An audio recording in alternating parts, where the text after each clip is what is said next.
नमस्कार प्रेक्षकांनो, कथा मराठी चॅनलवर तुमच्या सगळ्यांचं स्वागत आहे. ठरलं तर मग ह्या मालिकेच्या आजच्या भागात आपण पाहत आहोत.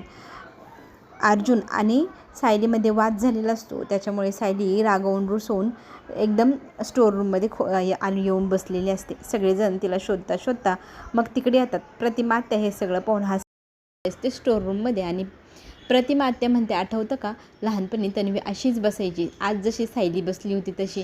सगळेजण म्हणतात, हो आठवलं ना. सगळ्यांना त्या गोष्टीचं फार कौतुक वाटतं.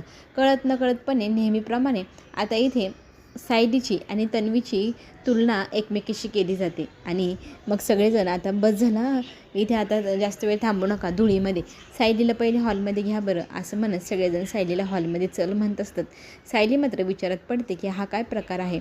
दरवेळेला तन्वीची आणि माझी तुलना का केली जाते. ह्या सगळ्या गोष्टीचा सोक्षमोक्ष लवकरच लावायला हवा असं मनात विचार करत असताना अर्जुन तिला भानावर आणतो. आणि मग अर्जुन तिला म्हणू लागतो, चला नाहीतर इथे पुन्हा ॲलर्जी वगैरे काही व्हायची, चल बरं हॉलमध्ये. आणि मग सगळेजण हॉलमध्ये येतात. इकडे मात्र आता प्रतिमा आत्या म्हणते, अरे ह्या सगळ्या गडबडीत मला ना एक गोष्ट सांगायची राहूनच गेली. मग सगळे म्हणतात, काय काय राहून गेलं. तरी इथे प्रतिमा सांगू लागते, मी खरं तर ठरवलं की सायलीला माहेर पाण्यासाठी माझ्यासोबत माझ्या घरी घेऊन जायचं आणि रविराष्ट्रात तर फारच आनंद होईल. सायली तुला आवडेल माझ्याकडे यायला. सायली चक्क लगेच होकार देते. तर इथे ती म्हणू लागते की खरं तर माहेर पण प्रत्येकाला गरजेचं असतं. आत्ताची सध्या सायलीची कंडिशन पाहता तिला मी माहेरी माझ्याकडे घेऊन जायचं असं माझी इच्छा आहे. तर अर्जुन म्हणू लागतो की किती दिवस किती. तर इथे कल्पना म्हणते 8-10 दिवस गेली तरी चालेल. तर तो म्हणतो 8-10 दिवस. तर इथे सगळेजण हसू लागतात. इथे अर्जुनची ही झालेली फजिती पाहून. आणि आपल्या सायलीला आत्याच्या घरी 2-4 दिवस तरी राहायचं, त्याचं म्हणणं 1च दिवस राहायचं. तर इथे प्रताप म्हणतो, नाही रे 8 दिवस तरी राहू दे. आणि तुझं काय असतं रे मध्ये मध्ये. आणि डॉक्टर या नात्याने अश्विनसुद्धा म्हणतो की प्रेग्नन्सीमध्ये काहीतरी बदल हवा, मग आपण वहिनीला खुश ठेवायला हवं की नाही, राहू दे तिला 2-4 दिवस तिकडे. आता अर्जुनची अशी झालेली परिस्थिती पाहून लगेचच सायली म्हणते, मला काय वाटतं घरातली सगळी मंडळी आदनमधनं येत जात राहतीलच मला भेटण्यासाठी, त्याच्यामुळे हे 8-4 दिवस कधी निघून जातील आपल्याला कळणारही नाही. हो की नाही हो. लगेच अर्जुनची टूप पेटते, अच्छा रोज भेटायला मी येईल हां, असं म्हणू लागतो तिला. आणि मग ती हसते. आता प्रतिमा आत्या म्हणू लागते की मी आता घरी जाते, घरी जाऊन पुढची तयारी करते. माझे लेक माझ्या घरी माहेरपणाला येणार, मग तयारी करायला नको. आता ती तयारी करण्यासाठी घरच्यांकडनं निरोप घेते आणि आपल्या घरी जाऊ लागते. आता सगळ्यांची पुन्हा धावपळ सुरू होते. ती म्हणजे कोर्टामध्ये केसची तारीख आहे हिअरिंगसाठी. तर सगळेजण आता कोर्टाची काय गडबड असणार ह्या गोष्टीच्या टेन्शनमध्ये असतात.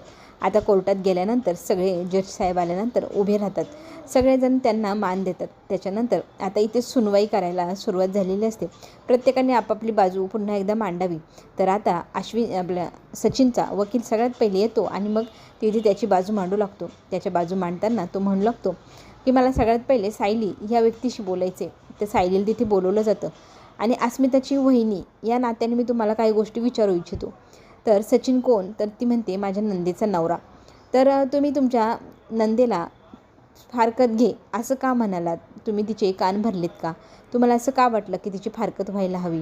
आणि अगदी व्हिडिओ दाखवून मग इथे वकील त्यांच्या गोष्टीचा पुरावा देऊ लागतात, ज्याच्यामध्ये सायली म्हणते ह्या माणसाशी फारकत घेऊन आपण ते सेलिब्रेट करायला हवं आणि पोटगी तर चांगलीच घे.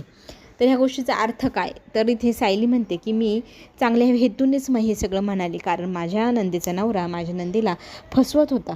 आणि नवरा एखाद्या बायकोला फसवतो त्यावेळेला तिची काय प्रतिक्रिया असावी आणि काय नाही हे माझ्यासारखी बाई म्हणून कोण ओळखू शकतं. तर इथे नंदेला फारकत घ्यायची तुम्ही अशी आयडिया जी दिली आहे ती योग्य वाटते की तुम्हाला. तर ती म्हणते मी काही तिला आयडिया वगैरे दिलेली नाही. तिची फसवणूक झाली, तिचा छळ झाला, तिने स्वतःचा निर्णय स्वतः घेतला. फक्त मी तिच्या पाठीशी खंबीर उभे आहे, कारण आमच्या घराण्यात एखाद्या स्त्रीचा अपमान होत असेल, तिची फसवणूक होत असेल तर तिने त्याच संसारात अडकून पडावा अशी शिकवण नाही ना.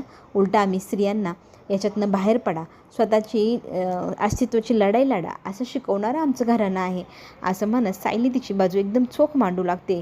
आणि एकावर एक असे आरोप इथे वकील तिच्यावरती लावत असतात. प्रताप आणि कल्पनाला टेन्शन येतं की असल्या अवस्थेत आपल्या सायलीला काय काय ऐकावं लागते, तिला टेन्शन आलं काही झालं तर आपल्या बाळाला. पण आता इथे अस्मितासाठी सायली किती खंबीर उभी आहे हे सगळ्यांसमोर दिसतंच आहे. आणि ती जे सांगत असते ना त्याच्यामध्ये ती वर्णन करताना सांगते की माझी नंदेई हे मी माझ्या हाताने स्वतः पकडलेले साक्षीसोबत, आणि त्यांचा फोटोही मी कोर्टाकडे सादर केला होता, तो तर तुम्ही पाहिलाच असेल ना. तर ते वकील म्हणतात की त्यांनी माफी मागितली होती, त्यांचा संसार त्यांना थाटायचं होतं, पण तुम्ही तिचे कान भरत राहिलात. तर ती म्हणते असं खरं नाही आहे.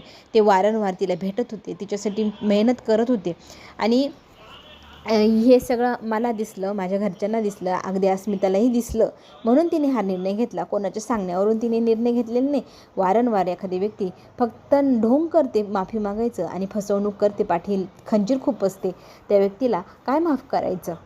आता इथे अस्मिताला बोलवण्यात येतं. अस्मिताला काही प्रश्नांची आता उत्तरं द्यायची. वकील या नात्याने आता इथे वकील प्रश्न करू लागलात की तुमच्या नवऱ्यावर म्हणजे प्रेम होतं की नाही. तर ती म्हणते खूप होतं, त्याच्या व्यतिरिक्त मी कोणाला प्रेम केलंच नाही. मग ती आता एका आरोपाला उत्तर देत असते. वकिलाने जे आरोप केले ते अगदी तिच्या जिव्हारी लागण्यासारखे होते. आणि तू सासरी का राहत नव्हती, पनवेल आणि सासर आणि माहेर एकाच ठिकाणी तर होतं तुझं, तू का माहेरीच राहायची. तर ती म्हणते थोडे दिवस मी सासरी राहिली, नंतर मी माहेरीच राहायला लागले, कारण माझा नवरा माझ्यासोबत नव्हता. मग इथे वकील म्हणतात तुम्हाला तुमच्या नवऱ्याव्यतिरिक्त दुसरं कोण नातेच नव्हते, त्यांची काळजी घ्यायची तुमची जबाबदारी नव्हती. ऑब्जेक्शन मिलॉर्ड असं म्हणत इथे अर्जुन बोलण्याचा प्रयत्न करतो. तर इथे न्यायाधीश त्यांना म्हणतात की त्यांची बाजू त्यांना मांडू द्या, तुम्ही ऑब्जेक्शन घेऊ नका, बसा खाली. मग अर्जुन खाली बसतो. आता ती स्वतः बोलू लागते. माझ्या घरच्यांना मी बरेच दिवस झाले भेटलेले नाही, पण त्यांची काळजी मी सतत घेत होते, त्यांची माहिती माझ्याकडे होती. पण मला खरं तर कडेलोट ह्या गोष्टीचं झाला की हा स्वतः माझा नवरा अफेअर करत होता आणि माझी फसवणूक वारंवार करत होता, मला ते दिसत पण होतं, तरी मी त्याच्याकडे दुर्लक्ष करत होते. पण आता हा शेण खाऊ, स्वतः तर शेण खातोच, त्याला असं वाटतं अख्खं गाव शेण खाते. तो माझ्यावरती आरोप लावायला लागला. भावासारखा असणारा माझा चैतन्य मित्र आहे, आणि त्याला आणि मला ह्या विचित्र घाणेरड्या नात्यात अडकवण्याचा प्रयत्न करण्यात आला, आरोप लावला आमच्यावरती. ते मला सहन झालं नाही आणि माझ्याकडे लोड झाला. मी स्वतःच निर्णय घेतला की सचिनपासून माझं विभक्त होणंच बरं आहे. हे सगळं जेव्हा बोललं जात असतं त्यावेळेला इथे वकील म्हणतात की तुम्ही तुमच्या सासू सासऱ्यांना वृद्धाश्रमात नेऊन टाकलं, तुम्हाला लाज नाही वाटली, तुम्हाला तुमच्या आईबापाची अशी कोणी अवस्था केली असती ती चालली असती का. हे शॉकिंग न्यूज ऐकल्यानंतर अस्मिता म्हणते काय, मी बरेच दिवस झाले त्यांना भेटलंच नाही, वृद्धाश्रमात कधी नेऊन टाकलं मी त्यांना. इथे पुरावे म्हणून काही गोष्टी सादर करण्यात येतात वकिलांकडनं. हे बघा, याच्यावरती तुमचं नाव आहे, तुम्ही स्वतः त्यांना ॲडमिशन घेऊन दिले तिथं.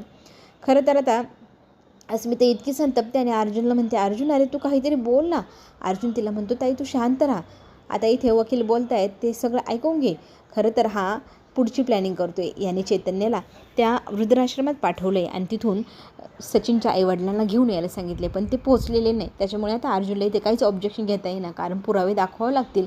पुरावा जर अजून इथे आलाच नाही तर मग दाखवायचं काय. म्हणून अर्जुनने आता इथे मूग गिळलेले आपल्याला पाहायला मिळणार. आता महिपत शेठ हे महिपत महाराज झाले आहे. महिपत महाराजांचे इतके भक्तगण आहे, ते भक्तगणांची तिथे प्रश्नांवरती प्रश्न विचारून इथे त्यांनी समाधानकारक उत्तर असं बाबांकडे मागितले. एकूण एक अडचणीवरती बाबा मार्ग काढतील असं भक्तगणांचा विश्वास आहे. त्याप्रमाणे भक्तगण आता महिपत बाबांना स्वतःच्या अडचणी सांगू लागले. त्या अडचणीतनं मार्ग सांगा म्हणून विचारू लागले. आता महिपत बाबा सगळ्यांना सांगतो की आनंदी राहा, सगळ्यांना माफ करा आणि आनंदाने नाचा असं म्हणत त्याच्यासोबत तो त्यांनाही नाचवायला सांगतोय. कोर्टामध्ये इतके वेगवेगळे आरोप अस्मितावरती लावले जात आहे आणि वकील या नात्याने अर्जुन काही बोलत नाही आहे. तर सगळेजण टेन्शनमध्ये आहे की अर्जुन काहीच का बोलत नाही आहे. खरं तर अर्जुन वाट पाहतोय चैतन्याची येण्याची, त्याच्यामुळे तो आता अस्मिता ताईला फक्त सगळं ऐकून घे असं म्हणू लागतो.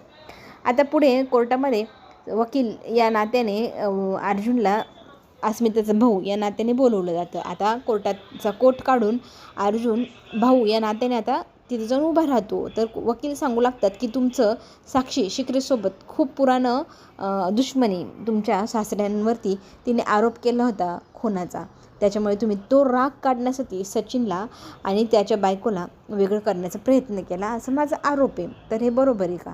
तर सचिन हा माझा दाजी आहे, माझ्या बहिणीचा नवरा आहे आणि ती केस वेगळी ज्याच्यामध्ये साक्षीने जे केलं होतं त्याचा निकालही लागलेला आहे. त्यामुळे ह्या दोन केसला मी कधीच एकत्र केलेलं नाही. पण वकील म्हणतात की नाही, तुम्ही ती एकत्र केली. जेव्हापासून तुम्हाला कळलं की सचिन आणि साक्षी एकमेकांच्या प्रेमात आहे तेव्हापासून तुम्ही त्यांच्यावरती सूड उगवायला लागला, तुमच्या बहिणीला फारकत घ्यायला भाग पाडताय.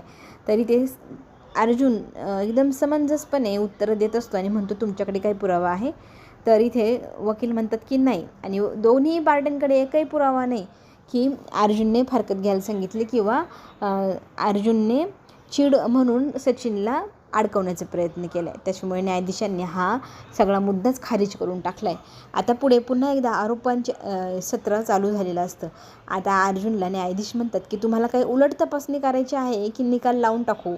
आता सगळ्यांचं लक्ष फक्त अर्जुनकडे आहे. अर्जुन एकही शब्द बोलत नाही आहे. याचं कारण काय म्हणून सगळेजण टेन्शनमध्ये असतात आणि अस्मिता मात्र चिडत असते की अर्जुन तू काहीच का बोलत नाही. वकील तर आता म्हणताय की पोटगीतलं एकही रुपया न देता उलटा तिला शिक्षा म्हणून पैसे भरायला सांगायचे अस्मिताला आणि फारकत द्यायची, असा निकाल असा लावावा असं कोर्टाकडे सचिनचा वकील बोलतोय. आता अर्जुन मोठा ट्विस्ट आणणार. अर्जुन वाट पाहतोय चैतन्याची एंट्री झाली आणि एकदम धमाकेबाज असा एपिसोड उद्या येणार. तो एपिसोड पाहण्यासाठी आपण पुन्हा भेटूया. तोपर्यंत छोटीशी विश्रांती. पुन्हा भेटू. धन्यवाद.